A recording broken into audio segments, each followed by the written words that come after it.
வணக்க மக்களே, welcome to the better show. இன்னைக்கு நம்ம பார்க்க போறது யூஐ அப்படின்ற கன்னட மூவியோட ரிவ்யூ. இந்த படம் பாத்தீங்கன்னா இந்த வீக்கெண்ட் தியேட்டர்ஸ்ல அவைலபிளா இருக்கு, தமிழ் டப்பிங்லயுமே அவைலபிளா இருக்கு.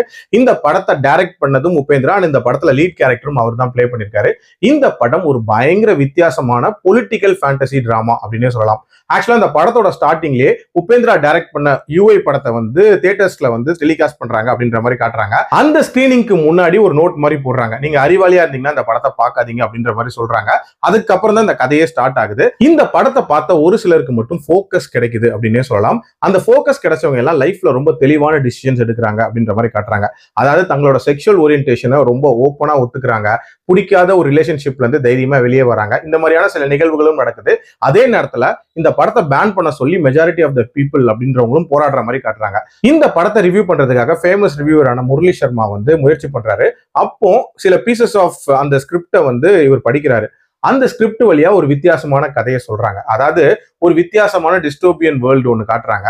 கிட்டத்தட்ட நம்ம உலகத்தோட ஒரு ரெப்ளிகா அப்படின்னு வச்சுக்கோங்களேன். அந்த உலகம் எப்படி உருவாச்சு, அதுல மக்கள் எப்படி யுனைடடா இருந்தாங்க, இந்த ஜாதி மத அரசியல் அப்படின்றது அவங்களை எப்படி பிரிச்சுது, அண்ட் வன்முறைகள் அப்படின்றது எப்படி வெடிச்சுது அப்படின்ற மாதிரி ரொம்ப ஒரு கிளம்சியான ஒரு வேர்ல்ட் அப்படின்ற மாதிரி காட்டுறாங்க.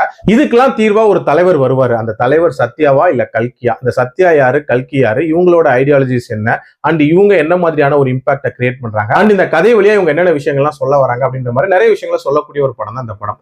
எனக்கு இந்த படத்துல பிடிச்ச விஷயம் அப்படின்றது அந்த கல்கி அண்ட் சத்யா இந்த ரெண்டு கேரக்டர்ஸ்க்கான அந்த கான்ட்ராஸ்டை கிரியேட் பண்ண விதம் அப்படின்னே சொல்லலாம். கிட்டத்தட்ட அன்னியன்ல வரக்கூடிய அம்பி அண்ட் அன்னியன் இந்த ரெண்டுத்துக்குமான டிஃபரன்ஸ் எப்படி இருக்குமோ அந்த மாதிரி கிரியேட் பண்ணிருந்தாங்க அப்படின்னே சொல்லலாம். இந்த ரெண்டு கேரக்டருமே உபேந்திரா சூப்பரா ஏத்து நடிச்சிருந்தாரு. அதே மாதிரி இந்த டிஸ்டோபியன் வேர்ல்டுமே ரொம்ப ரொம்ப சூப்பரா கிரியேட் பண்ணிருப்பாங்க. இன்ஃபேக்ட் நிறைய சிமிலாரிட்டிஸ் நம்ம உலகத்தோட இருக்கிற மாதிரி காட்டியிருப்பாங்க.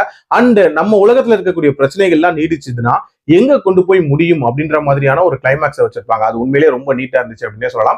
அதே மாதிரி அந்த கதைக்குள்ள கதை அப்படின்ற அந்த கான்செப்டும் ஒரு இன்ட்ரெஸ்டிங்கான ஐடியா தான். பட் அது டுவர்ட்ஸ் தென் லிங்க் பண்ண விதம் அப்படின்றதுமே பிரமாதமா இருந்துச்சு அப்படின்னே சொல்லலாம். அதாவது அந்த ஃபோக்கஸ் கிடைச்சதுன்னா உங்களுக்குள்ளேயும் அந்த மாற்றம் வரும் அப்படின்றத ரொம்ப சிம்பாலிக்காவே சொல்லியிருப்பாங்க.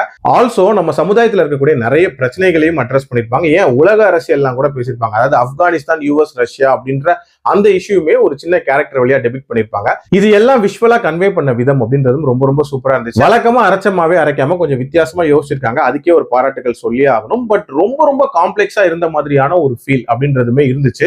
இன்னுமே நிறைய இடங்கள் ரொம்ப சிம்பிளாவே கன்வே பண்ணியிருந்திருக்கலாம் அப்படின்றது என்னோட ஒப்பீனியன். அதே மாதிரி ஒரு சில விஷயங்கள் அதுக்கான ஆஃப்டர் எஃபெக்ட்ஸ் அப்படின்றதுமே டு அன் எக்ஸ்டென்ட் ஒரு லிமிட் குள்ள சொல்லியிருந்திருக்கலாம். அதுவுமே ரொம்ப எக்ஸாஜரேட் பண்ணி சொன்ன மாதிரியான ஒரு ஃபீல் அப்படின்றதுமே இருந்துச்சு. கொஞ்சம் உண்மைக்கு நெருக்கமாகவும் இந்த கதையை கொண்டு போயிருக்கலாம் அப்படின்ற மாதிரி தான் தோணுச்சு. மற்றபடி இந்த படம் ஒரு வித்தியாசமான முயற்சி, கண்டிப்பா ட்ரை பண்ணி பார்க்கலாம். என்னோட ரேட்டிங் இந்த படத்துக்கு 3/5. அடல்ட் கண்டென்ட்டை பொறுத்த வரைக்கும் ஒரு சில காட்சிகள் இருந்தாலும் நீங்க ஒரு கமர்ஷியல் மூவி லவரா இருந்தீங்க அப்படின்னா இந்த படத்தை தைரியமா ஸ்கிப் பண்ணிக்கலாம். ஏன்னா உங்களுக்கு கண்டிப்பா இந்த படம் பிடிக்காது அப்படின்னு சொல்லுவேன். மீண்டும் அடுத்த விமர்சனத்தில் சந்திக்கிறேன். நன்றி, வணக்கம்.